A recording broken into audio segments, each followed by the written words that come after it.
Welcome to the Anxiety Slayer series. Our mission is to assist you with creating more peace and tranquility in your life through anxiety release exercises and supportive tools created to slay your anxiety.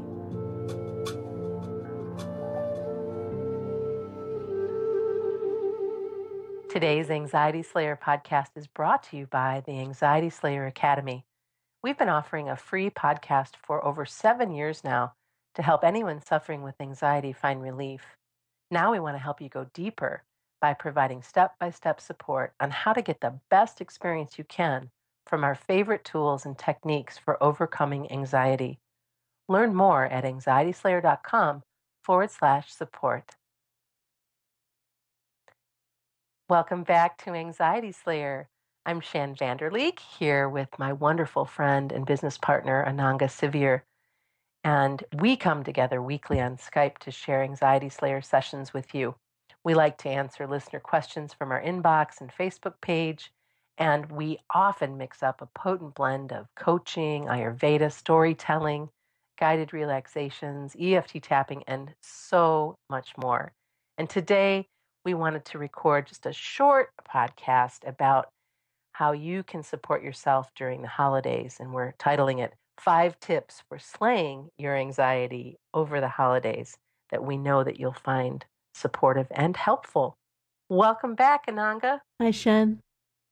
I'm so glad we're together today to talk about this very important reminder about how we can survive the holidays, which I know sounds a little bit dramatic, but I know for some people, especially those who might be feeling a little bit of anxiety around the social events that come with the holidays, this is the perfect time for us to help them address what they can do about it.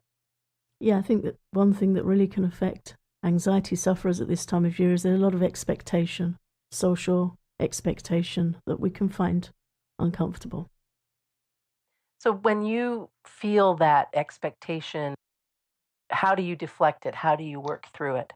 My first thing is to make sure I've got the things that I treasure and value in place that help me feel like me, help me feel nourished and comfortable. So I'd have some good reading, I think, for me is the first thing.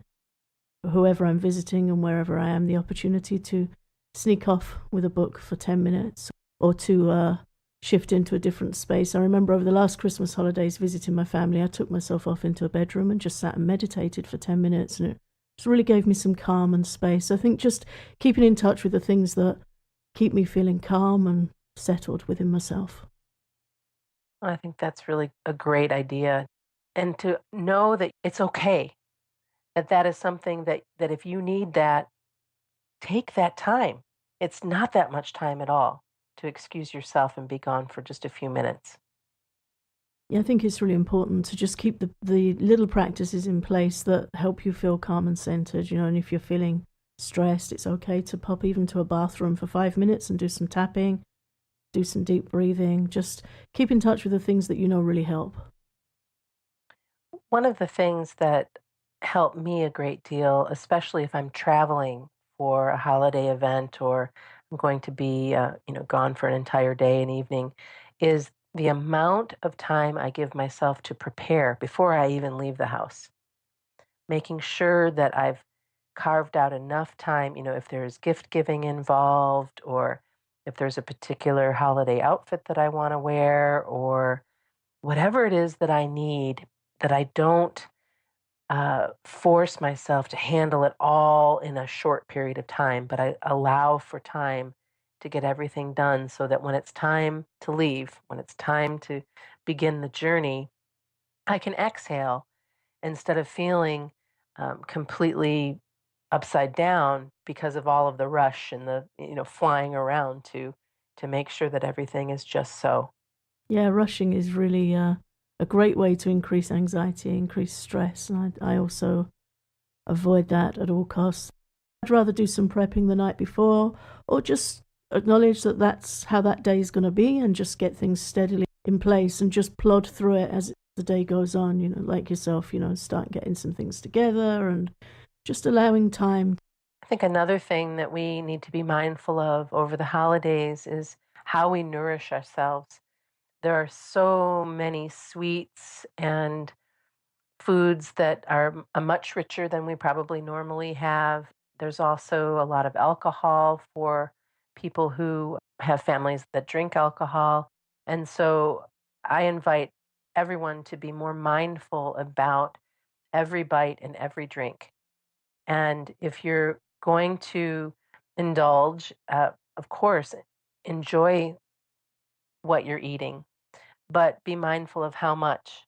And you know yourself, you know how you feel if you have too much of something or how you feel after, and just be mindful of that. And then, as far as the alcohol goes, as we've talked about many, many times, alcohol can increase anxiety. Yeah, alcohol is definitely a known trigger for anxiety. Initially, people think that they're relaxing and settling in with their company, but very often alcohol will have you awake in the middle of the night and really bring anxiety up.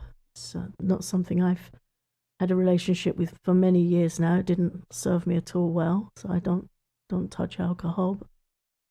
My challenge is I have trouble remembering to keep hydrated in social situations. So when visiting my family last year, I treated myself to some really nice lime and ginger tea and took that with me, and I just kept it on the side in my mother's kitchen. And whenever a drink was offered, or I was going to make a drink for others, make a nice hot drink, I made sure I had a big glass of that, sometimes adding some fresh lime slices and fresh ginger as well. And it really helped me keep feeling clear, keeping my digestion feeling clear, my head clear, and not having that heavy feeling that you can get over the holiday season where you're eating more sweets and more heavy foods than you normally would. That sounds really yummy. I'm going to have to try that tea. I think the other part that I'd like to bring forward is it's okay to set parameters, set boundaries around the amount of time that you're going to be socializing. So if an event lasts for 5 or 6 hours and you feel like 3 hours is as much as you can do, or if you know that dinner is going to be served at a certain time, and then you give yourself an additional hour after the meal before you leave. Sometimes having those boundaries set and just knowing, or if you're traveling with your partner or your wife or husband, or however that looks, that there's an agreement ahead of time, then you can really exhale and know that, okay, even though I might be feeling a little bit of anxiety right now around this social event, I'm going to be here for so many hours and I'm prepared. And there's just something about that knowing that can help you feel a little bit more calm and relaxed.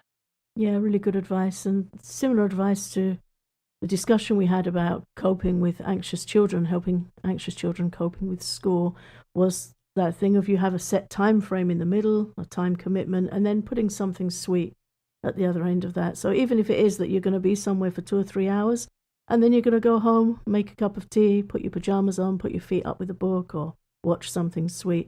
Many anxiety sufferers, as we've discussed before, are quite introvert. So I know for me, getting home, taking a warm bath and getting ready for bed at 6 p.m. That's my idea of heaven. Right. So whatever works for you, to just have things in manageable chunks. Right. And I think that's important to mention that taking a walk, if you are spending a great deal of time away from home with family, allowing for walks after meals, or walks in the morning, depending on what your particular situation looks like, that gives you some space. So, space is important throughout this whole conversation. The space that you create to prepare and get where you're going, the space that you might need during the event, the space that you might need after if you're staying for a long amount of time, and then to kind of bring it all back around to, no matter how you're feeling about these holiday events and no matter what's transpired before you, to be grateful, to be grateful for family and friends, and to be grateful that you do have food on your table, a roof over your head, and the resources that you need to be as comfortable as you can be in a situation that might not be your natural comfort level.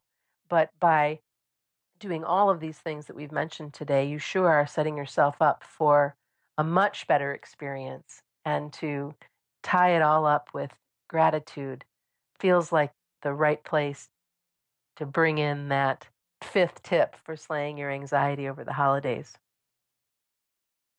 Thank you for listening to Anxiety Slayer. We wish you the happiest of holidays and hope that this podcast has been supportive. Anxiety Slayer has been offering a free podcast for more than 6 years. Now we want to help you go deeper by providing step-by-step support on getting the best experience from our favorite tools and techniques for overcoming anxiety. Are you ready to take action against your anxiety? Enroll in the Anxiety Slayer Academy now, and you can get started today. Visit anxietyslayer.com/support.